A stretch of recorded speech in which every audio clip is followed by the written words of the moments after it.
15, the sellers decide whether to disclose multiple offers. So what the code says is, listing agents shall, at their seller's direction, disclose the existence of multiple offers. So it is encouraging us to disclose multiple offers, but it also says it's the seller's choice.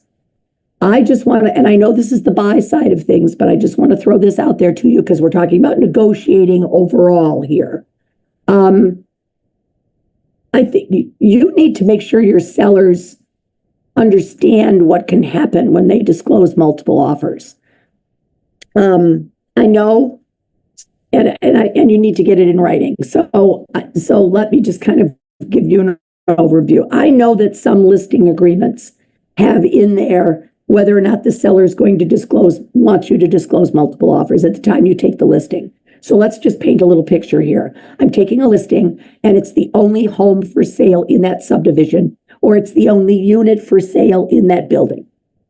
The decision to disclose multiple offers at this moment in time would be yes, because there's no place for the buyers to go.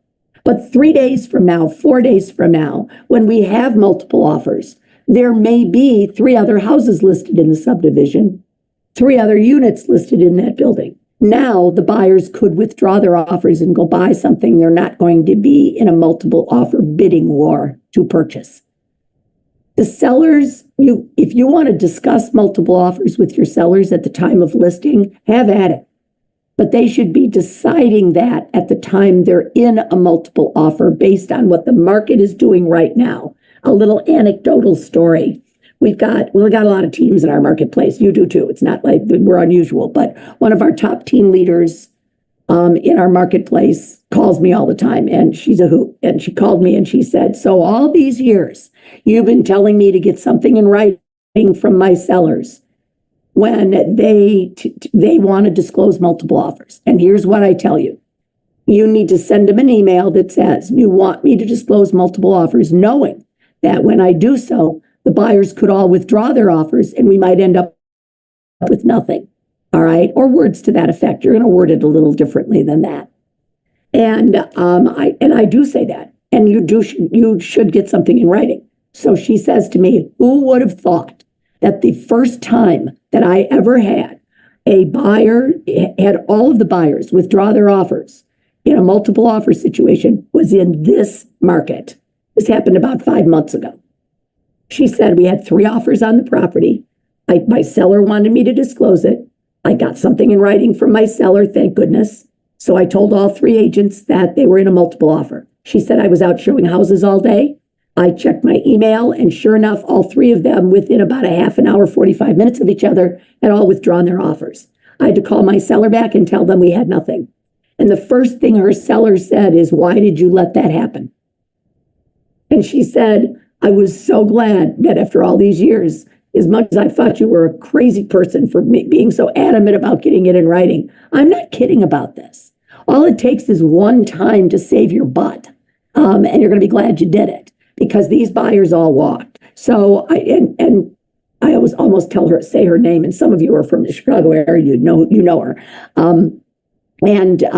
She said to me, and before you say anything, yes, I did call all of them back and try to resurrect one of the offers. She said, but they've all moved on. They've all moved on. And I said, you know what?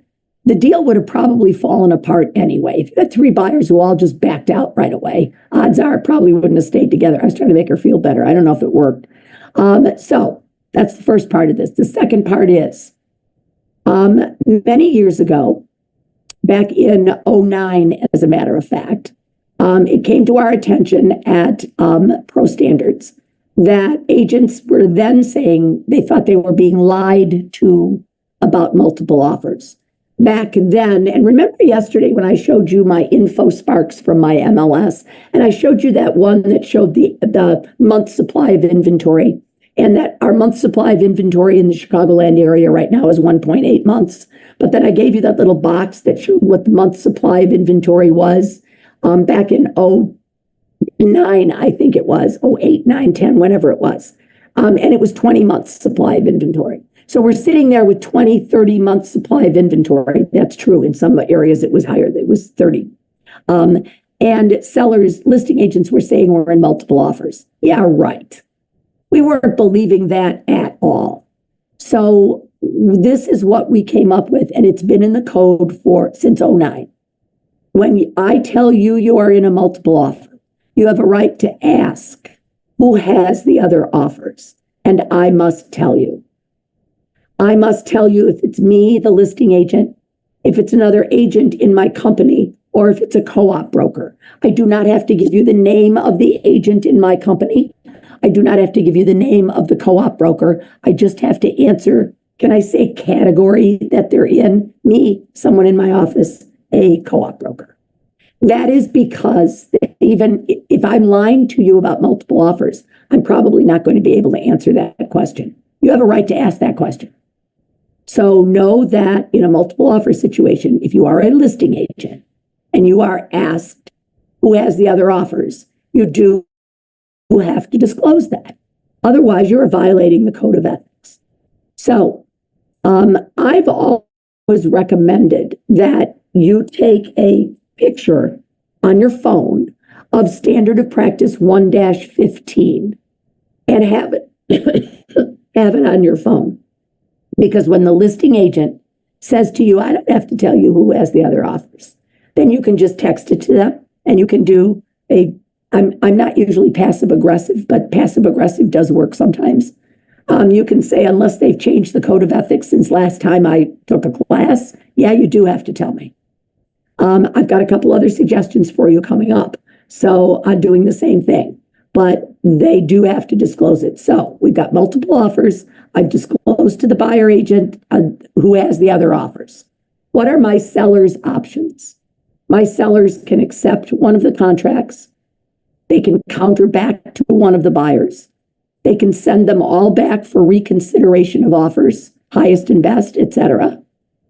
Cannot counter to more than one, but do check your state law. I do know that, again, my Wisconsin friends can do that. They have a form that they use, which I've tried to get us to use in Illinois, and I'm not successful.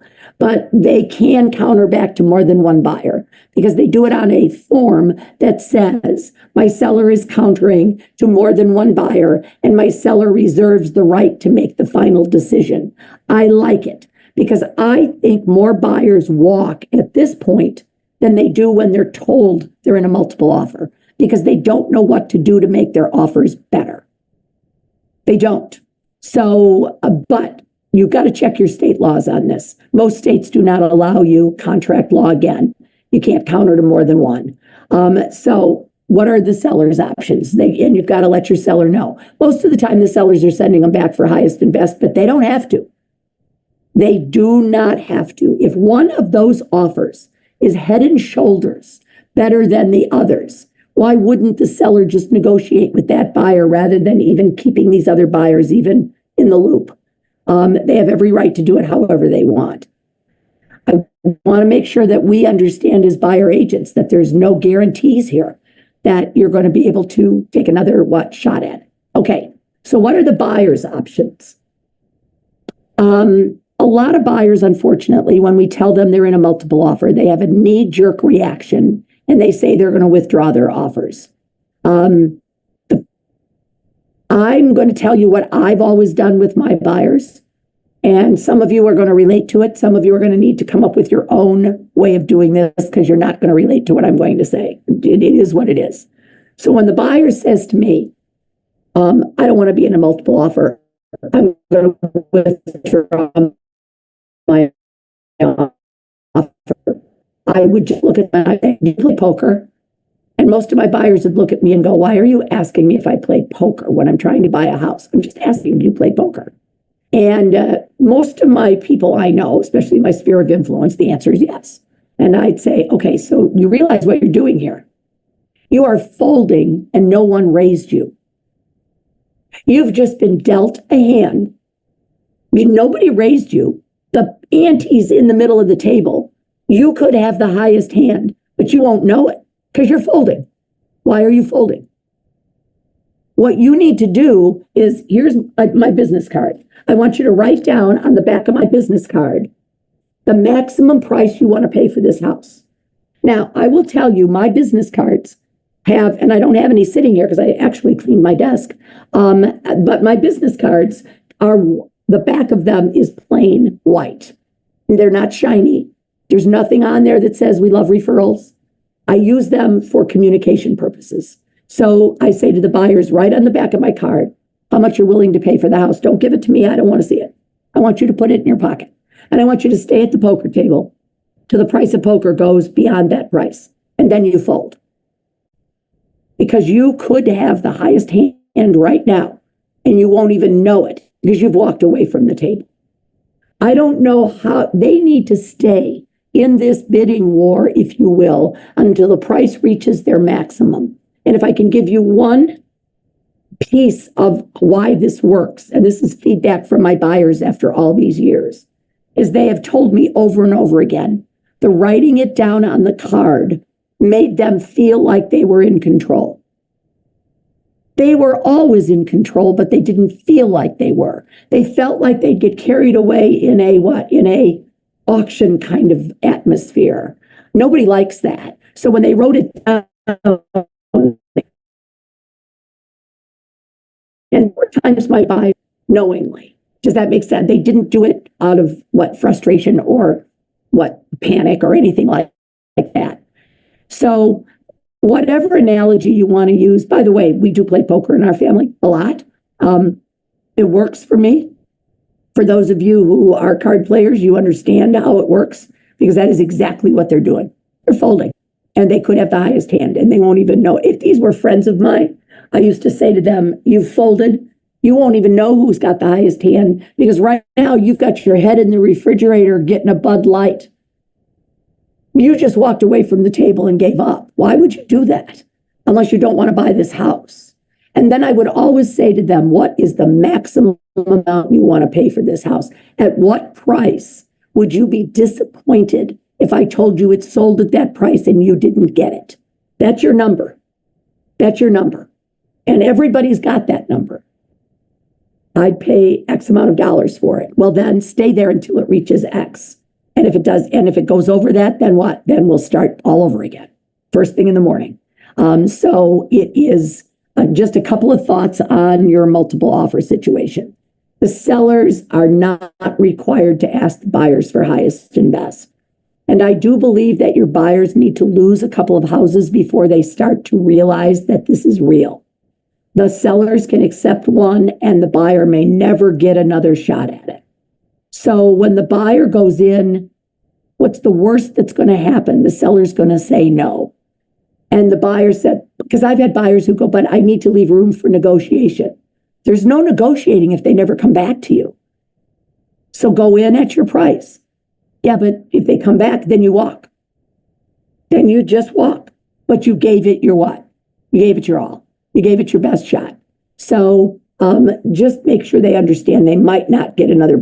This was one of the biggest areas of phone calls that the associations across the country were getting right after COVID when the market went crazy on us, is they would call and they would say, I had an offer on Lynn's listing and she never came back and asked for highest and best.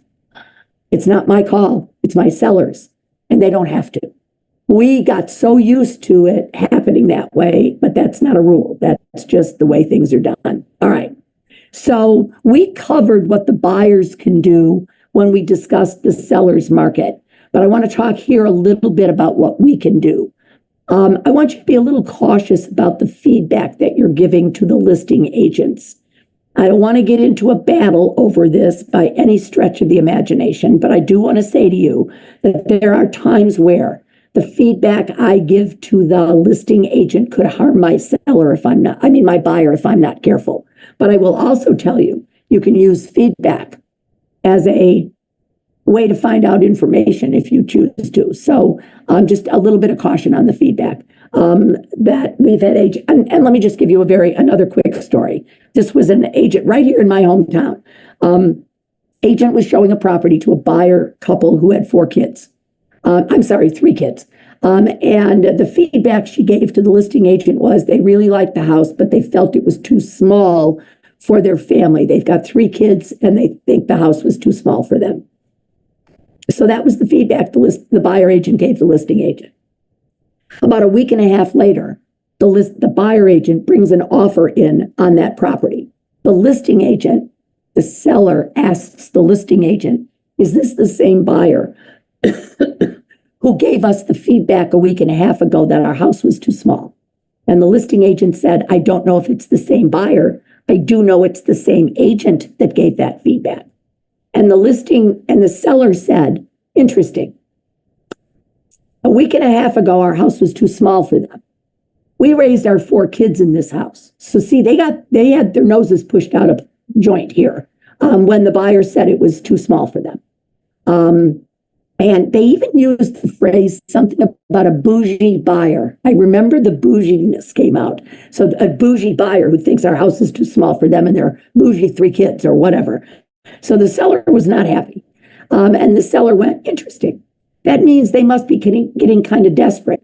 So instead of countering back $5,000, which is what they were going to counter, they countered back $10,000 more in their counter. And the buyer accepted the $10,000 counter. I am telling you, the feedback cost that buyer $5,000. I need you to be careful. And the buyer agent, and I'm also going to tell you how I found out about this. The buyer agent thought that the buyer had totally eliminated that property from their short list and didn't think anything about giving the feedback that the buyer said it was too small for them. She said, had I known they were still even thinking about it, I would never have said that. And I said, that's why you need to be very cautious about the feedback that you give. So now let me share with you how the buyer found out. We use attorneys in our transactions. So at the closing, the 2 attorneys were still there. Sellers had left, buyers had left, agents were gone. The 2 attorneys were still there chit-chatting. The seller's attorney told the buyer's attorney what I just told you. Seller's attorney told the buyer's attorney that the feedback was what cost their buyer an extra $5,000. So guess what happened to the buyer? This is how I knew what happened. I got called in to try to defend the buyer agent because the buyer wanted $5,000 from the brokerage company because they said, you shouldn't have given that feedback. It cost us money. I am telling you, if you think for 1 minute that people don't find out things about what's going on in these transactions, it is amazing how some of these things are found out. By the way, I will tell you this, that seller's attorney should never have told that to the buyer's attorney. They should not have, because the buyer's attorney had an obligation to tell the buyer what happened. And everybody got mad at the buyer's attorney. And I went, I'm sorry, that's not who I'm mad at. I'm mad at the seller's attorney for even bringing it up. There was no point in bringing that up at all after that closing was over with. So be careful on feedback. Do what you can to build rapport with the listing agent. You and I both know this is when there are multiple offers on a property, how you handled yourself on the last transaction with that listing agent, whether you get along with that listing agent or you don't, can have an influence on this. I'm sorry, but it does. You know this. There are times you're showing houses and you're showing somebody's listing and you're hoping your buyer doesn't want to buy it because you don't want to have to deal with crazy Charlie over here or crazy Charlene or whatever their names are. You want to build rapport. We try to accommodate the seller's needs. We talked about that. Please, if you think you're going to be in a multiple offer, and I still hear this from listing agents all the time, the agents know they're probably in a multiple offer by the market conditions, and they bring me an offer with no pre-approval letter on it. How are you going to get your buyer's offer accepted when you don't have a letter from the lender that says they're pre-approved, pre-qualified, whatever you want to call it? I wish the lenders were all using the right terminology here, and they're not, but that's a different issue. We want to share authorized buyer information. We still have sellers who want to know a little bit about the buyers. You got to be careful that you don't give too much information about the buyers. One of my best examples, back to my relocation days, I had a buyer moving here from Iowa. They had 3 kids. They had bought a house. The deal fell through on the house they were buying. The seller just backed out. I'm serious. The seller just changed their mind and didn't sell the house. My buyers now are running out of time. He's running out of time for his company to pay his fee, his rental on the property, the apartment he's renting. They were paying the mortgage, and that was all going to come to an end in about 30 days. It was going to start to cost them a lot of money. And so the seller, the listing agent called me and said, the seller wants to know a little bit about who your buyer is. And I said, why are they asking that? And they said, because they've got friends and neighbors and they're just curious. And I said, they're a great young family moving here from Iowa. That's all I told them. I did not tell them anything about a deadline of 30 days. I didn't tell them anything about their buyout was almost up. I didn't tell them anything about that. That could have been detrimental. So when you share authorized buyer information, it needs to be generic enough that it's not going to hurt your buyers, because we don't want to give them too much information. And prepare the lenders that you use for the listing agent's call to them. If I have multiple offers on my seller's property, I am calling every one of those lenders. Let's see if I've got it on the next page. I don't know if I do on the next slide. I do not, so I'll leave it there. Remember yesterday when I said to you that if your buyer comes in and they've been approved by a lender you don't know, you want to call that lender and you want to ask them, did you run their credit? Did you verify their employment? Did you verify their taxes? All that kind of stuff. I'm going to do the same thing as a listing agent. And if I'm a listing agent with 5 offers on my seller's property, and I call one of the lenders, and the lender says to me, I don't have to answer any of your damn fool questions. I'm sorry, I'm going back to my seller and I'm saying, for all intents and purposes, you only have 4 offers. If I can't get a straight answer out of this listing agent, out of this lender, then I'm a little skeptical about this letter. So, or even better, you need to have the lender call the listing agent proactively. And again, when I used the phrase yesterday, preferred lender, this is what I'm talking about. For those of you who are newer agents, and I mentioned yesterday about having lenders in different categories.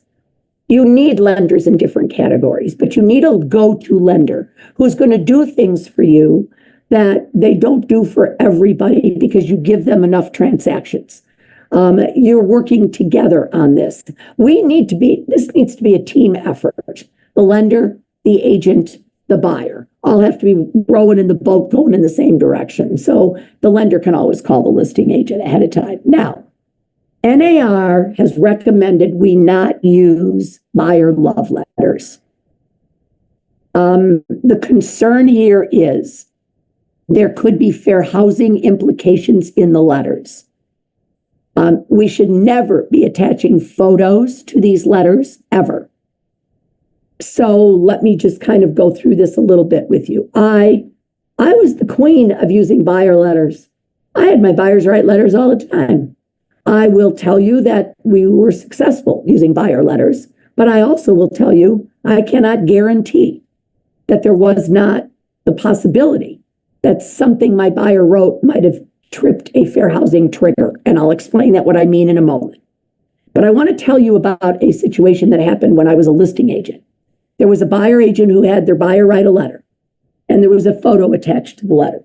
This was a black family, husband and wife, 2 little kids, and a teenage son, twin little girls and a teenage son. I remember it like it was yesterday. They had the 2 girls were holding the leash for the dog, and the son had a parrot on his shoulder. All this was a really, really cute family picture. All right. And the buyer agent wanted me to see this nice family. Okay. I give it to my seller. I was in the business maybe 6 months. I give it to my seller. And my seller looks at me and says, is this a threat? And I went, a what? She said, is this a threat? I said, of course not. Or did they just want you to know they're a great family and they love your house and they want to live here? And she said, but I get this feeling that they're saying if I don't accept their offer, that somehow I'm being discriminatory because they sent this picture. Holy moly. I'm serious. I never in a million years thought a seller would react that way. I never sent photos with my buyers' love letters. I did have my buyers write letters. But I was absolutely shocked at my seller's reaction to that. So I'm going to tell you, you don't know how somebody's going to react to any of this. So let's talk about the letters for a minute. If you go on to NAR's window to the law, they have a podcast on there about letters, and they use this example. If in that letter it said, "We love your house, we love your house, we love your house, and we can't wait to see the kids come down the stairs on Christmas morning and find their presents under the tree in your beautiful family room," that arguably right now we have violated two of the protected classes. I mentioned kids and I mentioned religion. I did not mean to do that, but I can't guarantee that none of my buyers ever said that. Does that make sense? So we're recommending you not use them. Now, I will also tell this. In the SRS class, we talk about it there. It is the sellers who are the ones who are going to be in trouble with HUD if there's fair housing implications in the buyer love letter and the seller pays attention to those fair housing implications. It's the seller who has a problem. We, at my association, put into our listing agreement a paragraph about whether or not the seller wants to accept the letter, and we have the seller initial it. So what we're now seeing in our MLS, especially from my association, is that in the agent remarks column, it's now saying no buyer letters, seller requests no buyer letters, because it's the sellers who are the ones who could be in trouble if they are paying attention to it. I'm telling you, I used to use them all the time. And was successful at using them. But NAR is recommending we not use them. So just FYI, we need to be a little more careful with this. Okay, now let's talk about variable rate. All of this still has to do with multiple offers, by the way. Realtors acting as listing brokers have an affirmative obligation to disclose the existence of a dual or variable rate commission arrangement. So without getting into the weeds on this, not that I haven't taken us into the weeds on other things, but for a moment, if I say to my seller, the total compensation you're going to pay after our long discussion about listing side and buy side, the total compensation is going to be X. But if I sell it myself, I'll do it for 1% less. So what I'm saying to them is that if I bring in the buyer as a dual agent, or even if I bring in the buyer doing no agency with the buyer, I don't know how that's going to play. It's whatever you decide, then I will do it for 1% less, or whatever I decide. That's a variable rate. When the seller is going to pay a different compensation depending on who brings in the buyer. So we have an affirmative obligation to disclose that in the MLS, but that's all I have to do as a listing agent is put in the MLS that this is a variable rate. My job now is done. I put you on notice that this is a variable rate. You, as the buyer agent, have to ask whether the variable is an issue in the negotiations on this house. So when I tell you you are in a multiple offer, then, or even if I don't tell you you're in a multiple, so let's do it both ways. I tell you you're in a multiple offer and you see it says variable in the MLS. Then what I usually say now is so I ask who has the other offers. And if you say you have the other offer, then I would say that I assume the variable is in play. Does that make sense? I just automatically say that because why else would you have a variable rate? And then when you say to me, well, yes, it is. And then I say to you, what is the differential? What is the difference that your seller is going to pay between if you sell it, your buyer buys it or my buyer buys it? You have to tell me. If I ask you what the differential is, you have to tell me. This is the other article of the code I think you need to take a picture of and have it in your phone because there are listing agents who have variable rate. And when you ask them how much the variable is, they tell you to go pound sand because they don't think they have to tell you what the variable, yeah, they do. All right. Now, I need to give you a little history on this one for a moment, just for a second. So this whole thing with the DOJ right now that we're going through is not the first time the Department of Justice has knocked on the door at 430 North Michigan Avenue, Chicago, Illinois, 60, whatever the zip code is. They've done it before. This is not the only time they've done it before, but this is one of the times. So this was back in the late 80s. They knocked on the door and said, because what it said in the Code of Ethics back then was that realtors shall not take unfair advantage of fellow realtors. That's what it said in the code. Realtors shall not take unfair advantage of fellow realtors. So when the DOJ knocked on the door, and again, I was not in the room where it happened, they said, what does this mean? And the only answer they got was, well, we don't allow this variable rate thing. We don't allow the brokerages to charge a different commission. And they barely got those words out of their mouth, from what I was told, before the DOJ said, stop right there. You cannot have a rule in your business that takes out of the hands of the consumer their ability to negotiate their compensation. You can't do this. And that's when this was born. It wasn't until 1980, I think 88, that this was in the Code of Ethics. So now it says, if I'm going to do a variable rate, meaning the DOJ said, you got to allow this to happen, folks. This is the sellers negotiating their compensation. They have a right to do that. You can't have a rule that says they can't. So this is what came out of that. So if I do a variable rate, compensation is going to be different if I sell it myself, or if my brokerage company sells it, or my team sells it. Does that make sense? Then I have to disclose it in the MLS.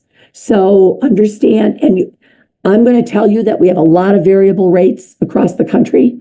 And as I travel around, I hear it all the time. The listing agents are saying to me, it's in the MLS, clear as the nose on your face. And the buyer agents are not asking about it. And then we lose the house to the buyer agent's buyer, and we're all upset. Well, it came down to money.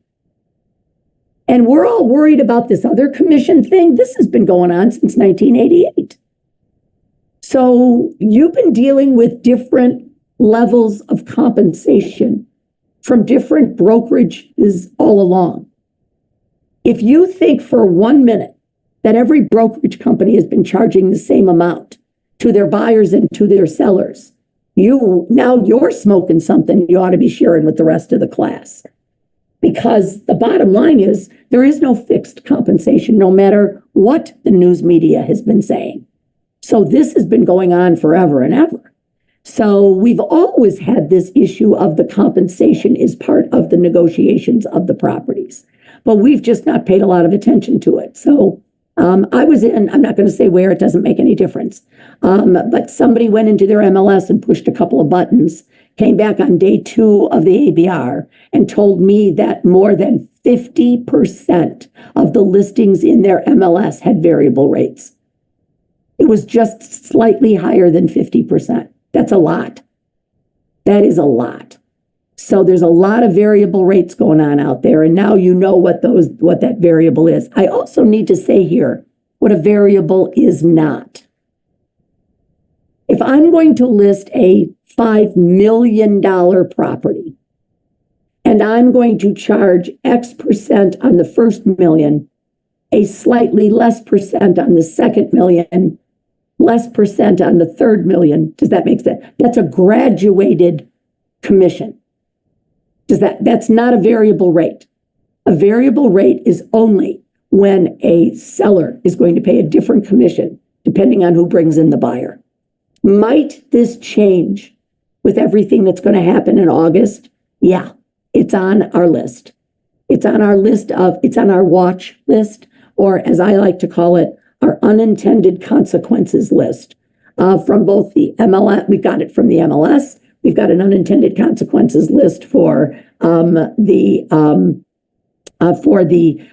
Code of Ethics as well. We don't know what all is going to change. And now that we got the DOJ weighing in this afternoon on them saying the settlement goes far enough, Oh, good, whatever. We're just going to have to wait and see what they come up with. Okay. So that's variable rate. So we want to make sure we covered that. So the next thing in here is about escalation clauses and appraisal gaps. So I'm going to say right off the bat before we even get started, and I've mentioned it a couple of times, but it's very important here. You've got to know your state requirements regarding both of these. I understand that there are some states, and no, I'm not.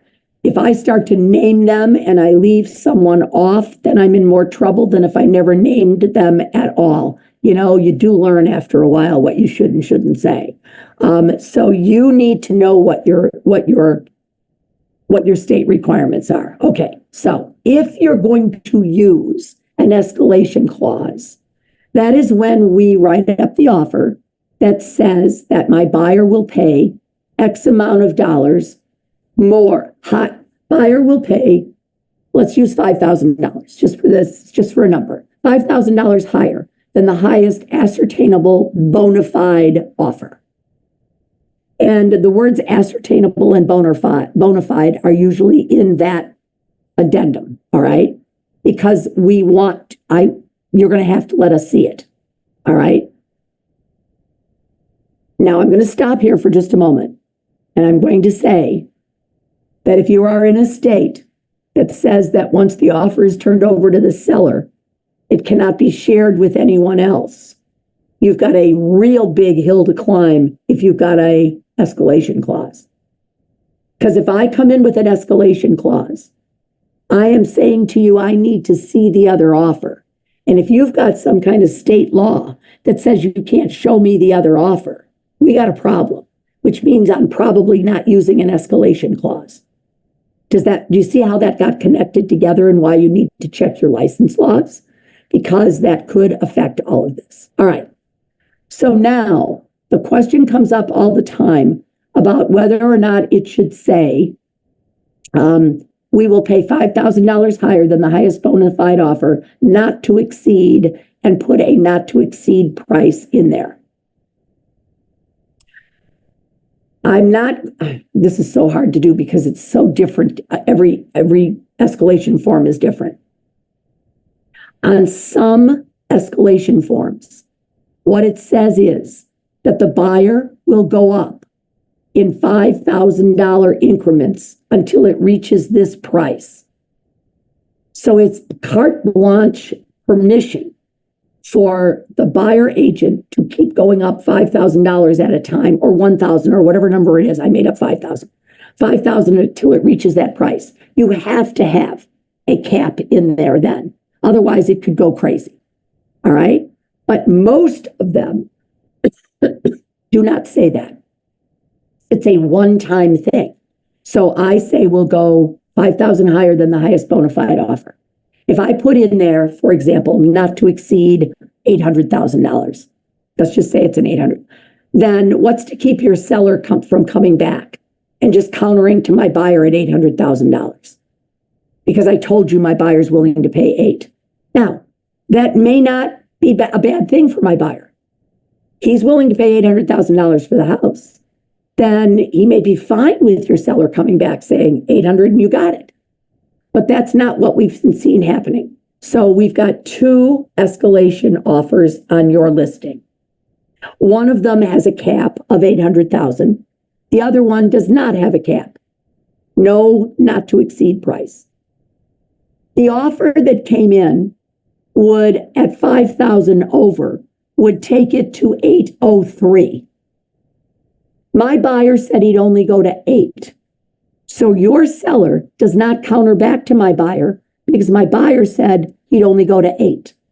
He counters back to the buyer who doesn't have a cap, and that buyer just got the house for $803,000. My buyer finds out he could have bought the house for $803,000, and he is furious because he would have gone to $803,000. Then don't put a cap in it. The cap is backfiring on the buyers. Does that make sense? There is the buyer can say no to whatever the seller counters. the way most of the escalations are written. You've got to read your escalation form, though, that the buyer, because until the seller turns it into an actual number, it's not a counteroffer. And once it is turned into a number, it is a counteroffer, and the buyer can say no. So listing agents, do not eliminate the other offer until you're sure the escalation buyer will go to that higher number. And buyer agents, there may be no way to satisfy the buyer's need to know about the other offer. We've got two issues here. One of them is if there's a confidentiality agreement on the first offer, then you can't share it. All right, that could happen in any state. But the other side of that is, and I'm going to use my own buyers as an example. I had buyers, friends of mine, we've known each other since college, so we've known each other for a few years. Second marriage for both of them. They were college sweethearts, went away, got married to other people, both got divorced, and now they found each other again. So it is kind of cool. So they're buying a house. So they're not living in either one of their old spouses' houses. Okay, so we're selling them a new house, $850,000. All right. So I said, how high do you want to go? And he said $850,000. I said, then go in at $850,000. And he said, I need to leave room for negotiating. I want to go in at $830,000. So I've got $20,000 to negotiate. I said, do you want to use an escalation clause? Because you could go in and say, I'll pay $10,000 higher than the highest bona fide offer. And that might get the house for you. And he went, how would I know how much the other offer is for? And I said, well, here's our addendum. And it says right on there that the seller has to give us a copy of the other contract. And he thought about it for a minute and he said, they could have made that up. And I went, yeah. I don't know what to say. I don't have any answer for that. So you're thinking that a seller, a listing agent, a seller's attorney, and anybody else involved in this is going to commit fraud to try to get an extra $10,000 out of you on an $850,000 house. That's what you're saying. And he said, well, it could happen. And I went, yeah. So here's the deal, dude. You either have to go in with the idea that you want this house for the two of you, and every time you come home, you're going to high five each other in the car and smile and give each other a big old kiss and a hug and be glad you got the house. Because if you're going to pull in the driveway every time you come home and bash your head against the steering wheel because you think somebody took advantage of you, don't do any of this. Then just make an offer and call it a day. He would not do any, he's not a gambler. He put an $830,000 offer in. Wait till you hear this. It sold for $840,000. If he had gone to his $850,000, he would have had it. If he'd have said he'd do the $10,000 over the highest offer, he would have had it. And he didn't do either of those because he didn't want to risk anything. I'm sorry, when you are negotiating on an $850,000 house and your issue is $10,000 or $20,000, this is not money. I'm sorry, it's not money. This is ego. This is control. And I don't know how you deal with that because that's their personalities. It's a mess. I thought they were going to end up divorced. And one of them was going to stay in the houses they were already, we'd already sold both of their houses. So this was they're buying a house together. Oh, it was a nightmare. So she was mad. And he said, I want to go in with my $850,000 as a backup. So we changed the contract to $850,000 and we took it to the listing agent. The listing agent came back and said, my seller said no. And I said, yeah, and I knew the other offer was $840,000. Seller gave her, and I should have gotten the inkling when the seller, at this point in negotiations, the seller told the listing agent they could tell my buyer how much they sold it for. All right. I should have picked up on this because the seller said, we don't care what this guy offers. We're not selling our house to him. When he was looking at our house, he had not one nice thing to say about any of the upgrades and the condition of our property. The buyer who gave us $840,000 appreciated what we've done. Now I want to go back, because I always do this. I want to go back to what I said to you about a half an hour ago. Please be very careful what you're saying when you're viewing property. but you also don't want to walk around the house like you got to stick up your you-know-what, and that you're a grump and a grouch and you don't appreciate anything the sellers did. I came back to him and I said to him, I texted him while we were looking at the property. I still have it. I texted him and I said, can you smile? Can you act like you care? I said, because you're walking around like you're going to the gallows. Matter of fact, I should read it to you because it was even worse than that. I didn't want to say it out loud, but that's his personality. So he, in trying to be in control, he lost that house for a lot of reasons. So what I'm saying to you is, even though we want to be careful what we say when we're looking at property, he pretty much lost that house, I think, more because of his personality and how he acted than he did because of money. It wasn't money. It wasn't money at $840,000 and $850,000. That's not it. So we need to understand these escalation clauses are not a gimme. It's not an automatic. It's not automatically going to get the house from the buyers or anything. We still have to be able to do our jobs and stuff. Now, the appraisal gap. There does come a point when the offer price gets to a level where it's questionable that it's going to appraise. And people tend to refer to this as the buyer's going to waive their appraisal. The buyer can't waive their appraisal. It's not the buyer's appraisal to waive. We're going to talk about that stuff in a couple of minutes. So this is the buyer agreeing to pay the difference or a specific amount of the difference between the appraised value and the purchase price. So the buyers need to be advised of the pros and cons of doing this. We shouldn't be drafting the language that goes in here for this. And we need to talk to the lenders first, because we need to make sure that the buyers can actually do this. Going in there and saying that my buyer's going to pay the difference between the appraised value and the purchase price is not going to work if they don't have the money and they don't have the ability to do it. So this is kind of what it looks like. In the event the appraised value comes in below purchase price, buyer agrees to pay up to over the appraised value, not to exceed the purchase price. You could do it without it could just say, if a value becomes in below purchase price, buyer agrees to pay the difference between the appraised value and the purchase price. That is a real gamble, guys. We had a $350,000, it was a mid $300,000 house that underappraised by $36,000. The buyer had put up $25,000 worth of earnest money, and he agreed to pay the difference between the appraised value and the purchase price. We're going to talk in a few minutes about what happens if it doesn't appraise and the steps we need to go through. And yes, there is a process for appealing an appraisal, but it doesn't always work. This, in the case I'm telling you about, it didn't. The appraiser came back and said, that's what it's going to be. And they wouldn't change it. So the buyer either had to pay $36,000 or he was going to lose his $25,000. That was what they thought their options were. They called me and I said, are you out of your ever-loving mind? Go to a new lender. Go to a new lender, have a different appraisal done, get it done in a hurry, and see if you can get it to appraise. Because if you change banks and you change appraisers, you may get it may appraise. Not all appraisers came up with the same amount of money. And sure enough, that is exactly what they did. And it appraised.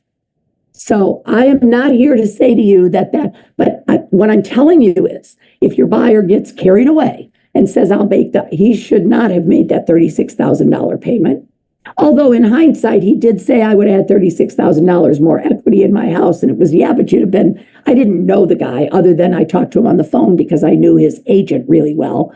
But bottom line, guys, is be careful with this. We're not seeing as much of this as we did in 21 and 22, because back to what I said earlier, the buyers back then were chasing those low interest rates and those low inventory. Right now, buyers aren't all that keen about chasing 6 point whatever % interest rates. and paying extra for the houses. But I wanted you to have it, and it's in your manual, so how to use both of those if you need to. So I'm not going to be too concerned about all of this. This is more on the listing side. I just want to mention to you that we are having a problem with this all over the country. It came to us at Pro Standards when we were in Washington. Realtors shall disclose the existence of accepted offers to any broker seeking cooperation. So be prepared for your MLSs to start to look at maybe some tougher rules on this. When I get an offer on my listing, it's accepted by my seller, signed, sealed, delivered. I have a finite amount of time to report that to the MLS. So let's just say it's 48 hours. Let's just, for the sake of just make something up. I have to report it in 48 hours. But I also have to let any of you know, if you want to show my listing during that 48 hours, that there is already a contract on it. So, and we've got agents who are not doing this. They are not telling you there's a contract. So you show it went under contract on Friday night with another buyer. You're showing it on Saturday. I don't have to report to the MLS till Monday. You write an offer on Saturday night. You call me and I go, oh, I forgot to tell you, it's got a contract on it since yesterday. Do you want to be a backup? And your buyer is livid. And your buyer is blaming you for not knowing your job when in fact it was me who screwed this thing up. I have not said to you once in 2 days to report someone for a violation of the code of ethics. I am going to say it now. If you've got agents in your marketplace that are screwing up the data in the MLS, then that needs to be reported because you're losing buyers over my not wanting to report in the MLS that this listing has gone under contract. And I don't know what else to do right now, guys. I think we need to raise the fine on this one. I think we need to raise the fine so that it is no longer a slap on the wrist, because it is causing problems for a lot of people. So it is something that we need to take a look at without a doubt. So yes, I did say report them on this one. So there you have it, because they do need to be able to, they should be letting you know that. All right. I don't think we need to talk about counter offers. This is one of the other classes that I just want to mention to you. It's RENE. It's the Real Estate Negotiation Expert. It's 2 days. It is an elective for SRS. And see, what we've tried to do is give you a very rounded look at all of this. The ABR for the buyers, the SRS for the sellers, the RENE for both. This is all about negotiating, about strategy. It's about not only negotiating sales contracts for our buyers and our sellers, but also negotiating for ourselves. We've put some new material into the course on negotiating our buyer rep agreements, negotiating compensation. So a lot of the stuff that you guys are going to still be struggling with a little bit, we are putting that into the RENE. So that is also available to you. I really recommend that you do RENE live. I know every time I do that, everybody goes, yeah, but I like to do things on Zoom, whatever. This is just a course that's sitting down, doing I'm going to call it role play, because that's what it is. Sitting down with people in the room and talking about how are we going to handle this with a trained instructor who knows when to stop you and not say things you shouldn't say, really benefits you a lot. And we also can use your own contracts and your own forms and all that kind of stuff. Okay.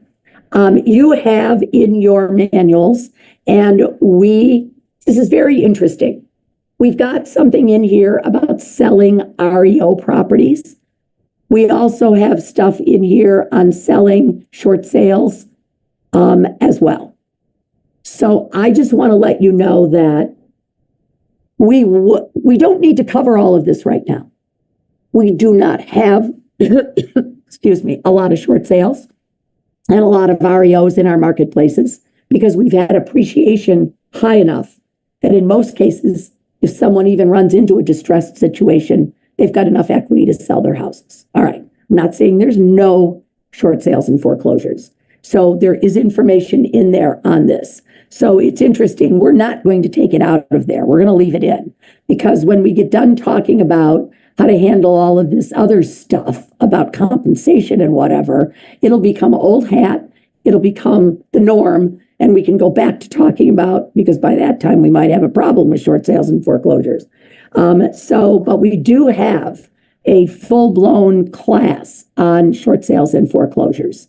And it is the SFR class. So if and when, and I'm probably pretty true with the when, we start to see a lot of them, you'll start to see this course being done in your local area. Because we will need to get, especially, I don't know if any of you saw one of those slides that I had at lunchtime, but it was NAR statistics from one of our NAR meetings. And what it said was that 27% of all of the realtors got in the real estate business after the year 2020. 27%, almost a third of our realtors have been in the business. They were new in the business starting in 2020. Those people have never handled a short sale. They never handled a foreclosure. Some of us have. Some of us almost died on the vine handling so many of them during the '08 market crash that we'd hope we never have to see one again. They are not your mama and daddy's real estate. They're very different animals. So know that if you need information, basic information, it's in here. If you need in-depth information, you're going to be able to get it from SFR. Okay, so let's wrap it up in the last,